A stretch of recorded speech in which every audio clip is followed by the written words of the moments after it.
ఇంకోటి తెలుగు రాష్ట్రాల్లో కామన్గా ఉన్న సమస్య, ఇప్పుడు ఏపీ నుంచి అడుగుతా ఉన్నారు, మాకు భూమి ఉంది కానీ దానికి సంబంధించిన పాస్బుక్ లేదు, ఎట్లా ఏ విధంగా పొందాలి?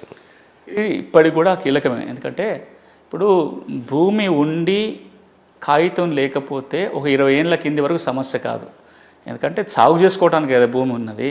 సాగు చేసుకోవడానికి ఎవరు వచ్చి తీసుకునేది లేదు, గవర్నమెంట్ నుంచి వచ్చి పెద్ద లబ్ధి కూడా ఏమీ లేదు.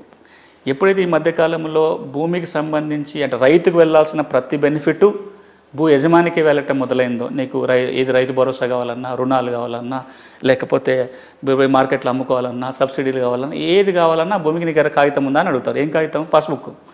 తెలంగాణ అయినా ఆంధ్రప్రదేశ్ అయినా పాస్బుక్ ఉంటేనే ఏమైనా వస్తుంది.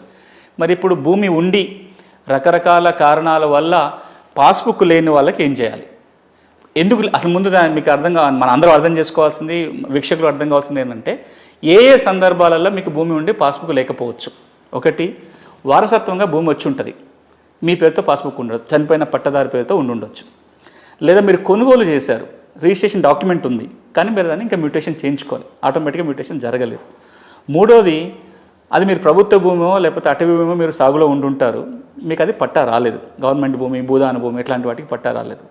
ఇక నాలుగోది ఏంటంటే సాదా బైనామాల ద్వారా కొని ఉంటారు, కానీ దానికి మీకు పట్టాలు రాలేదు. ఇక ఈ 4 మేజర్ కేటగిరీస్. ఇలా ఒక్కొక్క దానికి ఒక్కొక్క రకమైన పరిష్కారం ఉంటుంది.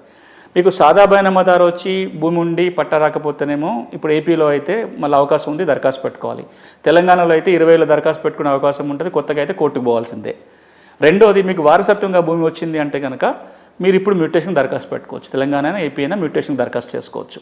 ఇప్పుడు మళ్ళీ ఆంధ్రప్రదేశ్ ప్రభుత్వం కొత్త రూల్ తీసుకొచ్చింది కాబట్టి రిజిస్ట్రేషనే చేసుకోవచ్చు. వారసులు పోయి 100 రూపాయలు ఫీజు కట్టి రిజిస్ట్రేషన్ చేసుకోవడానికి ఉంటుంది. ప్రభుత్వ భూమి దున్నుకుంటున్నాము, పట్టా కావాలి అంటే కనుక ఆంధ్రప్రదేశ్లో అయితే డీఫామ్ పట్టాకి దరఖాస్తు పెట్టుకోవచ్చు. డీకేటీ పట్టా, డీఫామ్ పట్టా అంటాం. తహసీల్దారు మీరు భూమి లేని పేదవాళ్ళు అయ్యి ఉండి ప్రభుత్వ భూమి అనుభవంలో మీకు ఉంటే కనుక డీఫామ్ పట్టా అడగవచ్చు.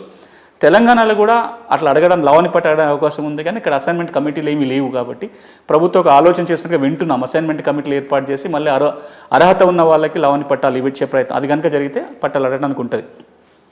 ఇవి కాకుండా అది ఇనాం భూమి అయి ఉండొచ్చు. అంటే మీకు ఆ భూమి ఏ రకము, మీకు ఎలా వచ్చింది అనే దాన్ని బట్టి పాస్బుక్ తెచ్చుకునే మార్గాలు మారితే నేను కొన్ని ముఖ్యమైన ఉదాహరణలు మీకు వివరించడం జరిగింది.